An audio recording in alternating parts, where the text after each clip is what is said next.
So let's talk about wholesaling. Wholesaling real estate. Actually, we're going to talk about wholesaling and assigning in this lesson. So what is wholesaling? Well, wholesaling real estate is no different than wholesaling any other product ultimately, except for the ticket prices. The costs of the items are much, much bigger. Let me give you an example here of this bottle of water. Okay? If I bought this at a gas station, they bought it from a distributor or a supplier that actually marked it up to get it to them. That distributor bought it from a bottler that actually probably filled the bottles. All these people along the way marked it up and added some value. It could be they actually made the product, they filled the bottles, then somebody delivered it to the stores, and then the stores mark it up to sell it to me. In some instances, I could buy a case of this water for $4 or $5. And if I go to a sporting event, I might pay $4 to $5 for a single bottle. That's what wholesaling is. Effectively, all those people along the way sold it and added value to give it to the retailer, to get it to the retailer, and then the retail made a retail margin on it. Wholesaling real estate is no different. If you're wholesaling it onto a rehabber, for example, or even a landlord, they're going to make money on it from there. Truthfully, you need to sell to them in a way to where they actually do make money on it. Now, you can't guarantee they will make money if they make mistakes, but there has to be enough meat on the bone for the next guy. So you've probably heard the word wholesaling quite a few times, but what you don't hear often is an assignment. When most people say wholesaling, what they really mean is an assignment. I can tell you they're used interchangeably all the time. I'm not an attorney, let me start with that, but I will tell you that they are very different exit strategies. Many say wholesale, but what they really mean is assignment of contract. Now let me explain an assignment of contract. The benefits of an assignment is that I get a house under contract to buy. Let me give you an example here. Let's say that this is my contract to purchase a house, and rather than close on the house, I actually sell my contract to someone else, usually another investor that allows me to mark it up, sell it on to somebody else who is then going to take it from there and add value. That's called an assignment of contract. I sell my rights in a contract. I assign my rights to somebody else, obviously usually for a fee. Now, I'm going to give you a wholesale example of a house here that we've done recently, and I think it'll become a little more clear. Let's talk about some of the benefits of an assignment, though, at a high level. When I sell my contract like that, I never actually own the house. I worked hard. I did the hardest part of this business, which I told you so far, which is to actually find the deal.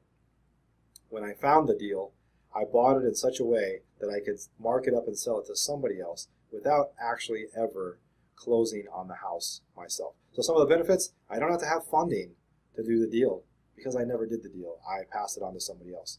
Because of that, there's very, very low risk. I never own the house. I don't have to worry about somebody breaking in. It's usually very fast. And again, I never own it. That's one of the benefits is I never actually own it. I don't have to pay property taxes. I don't have to turn the utilities on. I don't have to insure it because I never actually own it. These deals are fast. Why do real estate investors do them? Because they're fast and easy, and to get cash in your bank account and move quickly is one of the biggest benefits. So why wholesale versus assign? Well, let me first kind of clarify what truly a wholesale deal is. Again, a lot of people use these words interchangeably. What I just explained as an assignment is truly what most people are doing. They're assigning the contract and not having to take ownership themselves and not actually wholesaling. So be careful using these words interchangeably. A wholesale deal is when I actually do take legal possession. Now, I may do what's called a double close or a simultaneous close. I may only own it for a few seconds or a couple minutes. But the point is generally speaking, I had to have the money to do that deal. I may close back to back. I own it briefly. But I'm going to have some more costs. The main thing is that there are two closings. So there will be 2 rounds of closing costs typically there. Why would somebody assign or wholesale versus one another? Why would they assign it? Why would they wholesale it if they can assign it and never actually have to own it? So truthfully, there's a few reasons why. Sometimes you need to close really fast. You have to move quickly. The seller says, I'll sell it to you at this price, but I need to close this week or as soon as the title work is done.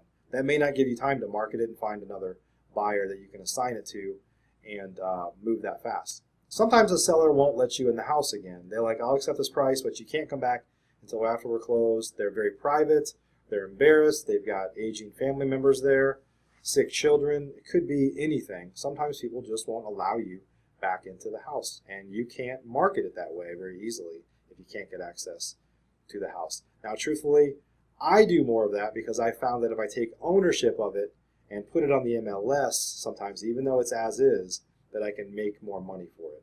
I do quite a bit of that these days, actually. So that's more of a wholesale situation than an assignment of contract because I'm actually taking legal possession. So now I want to actually share an example with you, a recent wholesaling case study. So check out this property here. Let me tell you the story about this a little bit. We purchased this house for $30,500.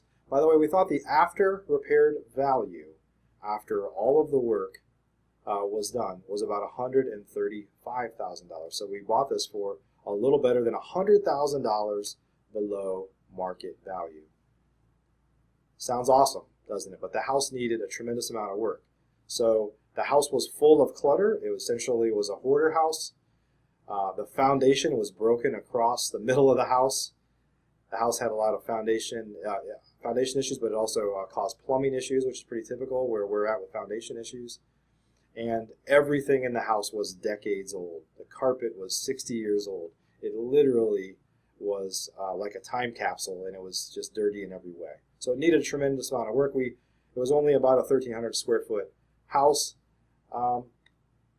but we still thought the repairs were about $45,000, and that's at our cost, an investor type cost. For a home owner that's trying to fix that, it might have been $65,000 or $70,000. Now let me talk for a minute about why the seller would sell it to us $100,000 below market value.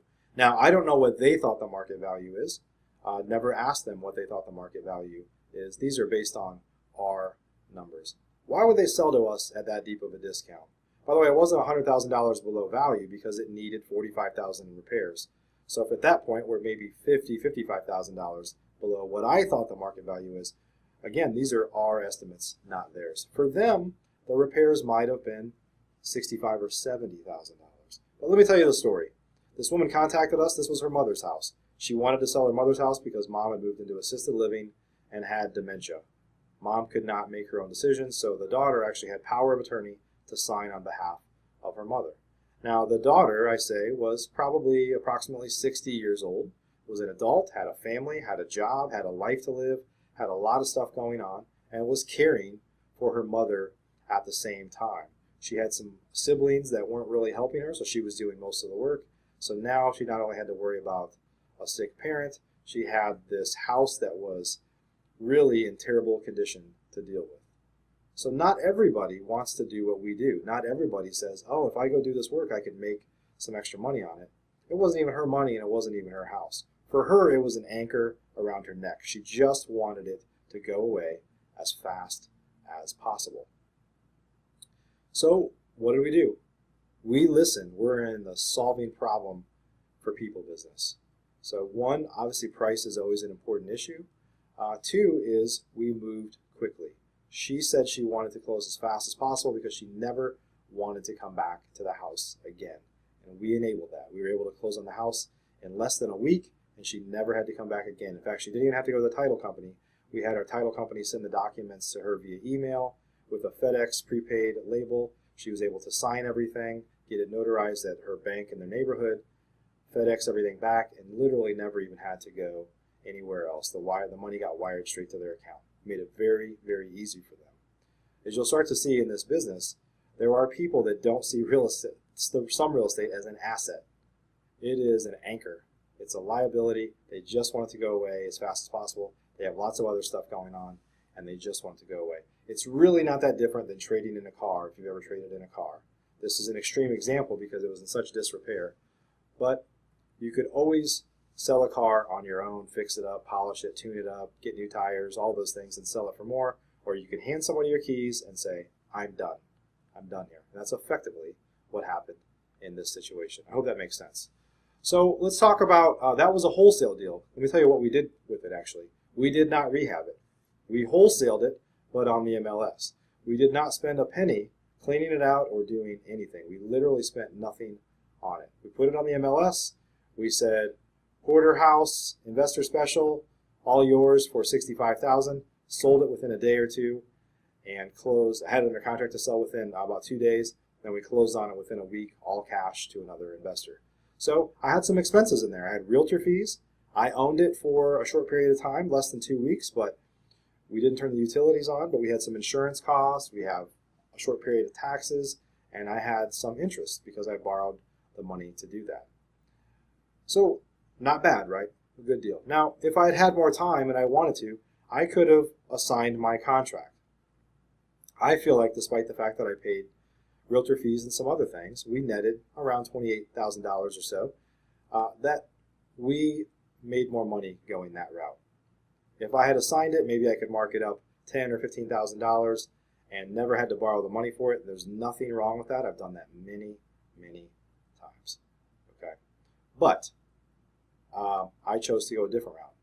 I felt like I made more money going that route. So you could choose either option for you. Now we've got a bonus for you, a very special bonus that we want to share with you, and it's our assignment contract. Hey guys, just a quick reminder that you can get access to all 10 of the training videos in this masterclass that we call the Ultimate Get Started in Real Estate Investing Guide and Program, as well as this awesome supplemental guide with incredibly valuable copies of our contracts, scripts, checklists, and many more by visiting us at flipnerd.com/free training. That's flipnerd.com/free-training. 2 separate words there. You'll get immediate access to all 10 lessons of this powerful masterclass. I know you're watching it on YouTube right now, but that's how you get all of our downloadable checklists and all sorts of other information. You'll get immediate access to all 10 of our lessons of this powerful masterclass. You'll get this free resource guide, and we'll share some other powerful content with you as well. So going over to flipnerd.com/free training, that's free-training now to get registered. I recently looked, I've done hundreds of deals. I've primarily been a rehabber.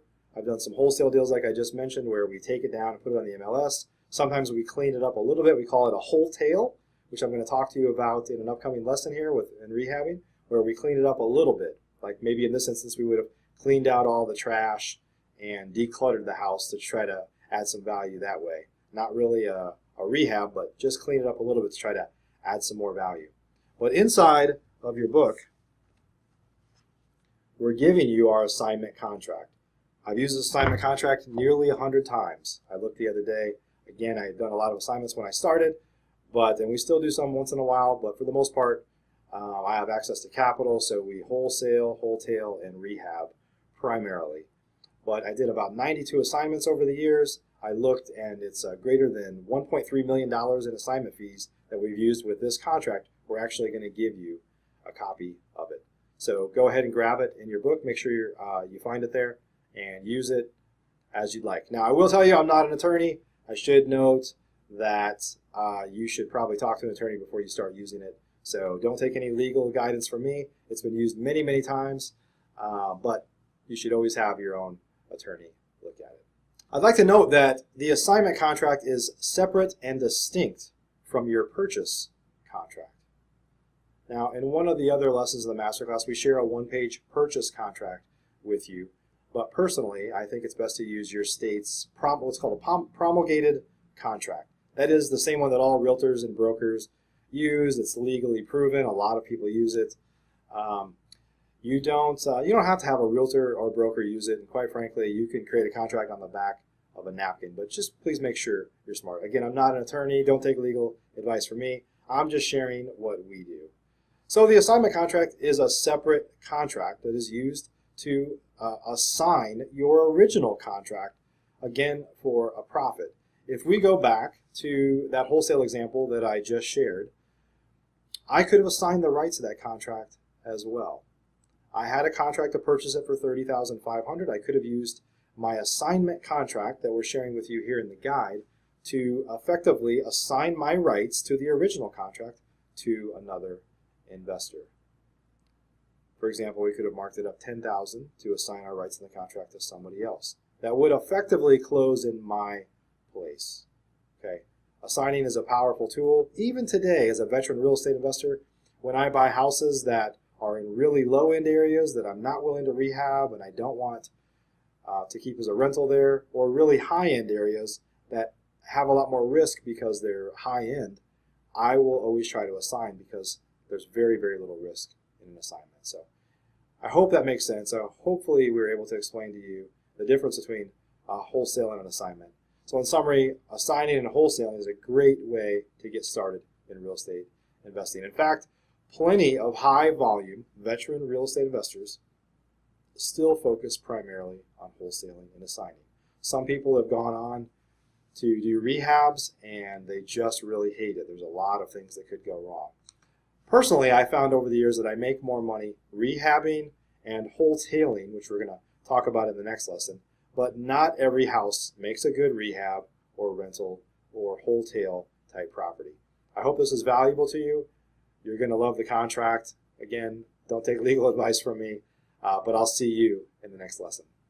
Hey everybody, just a reminder, thanks for watching this incredibly powerful masterclass lesson. I hope you got a lot out of it.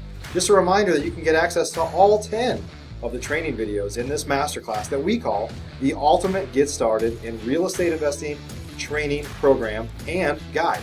You can get this supplemental guide, which is full of valuable copies of our contracts, checklists, the scripts we use when we talk to sellers, and so much more.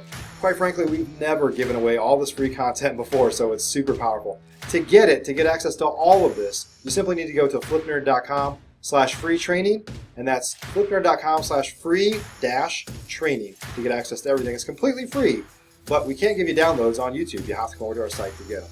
You'll get immediate access, again, to all 10 lessons of this powerful masterclass. You'll get this free resource guide, and we'll share some other powerful, awesome content with you as well. So go on over to flipnerd.com/free-training now. You can register. See you on the other side.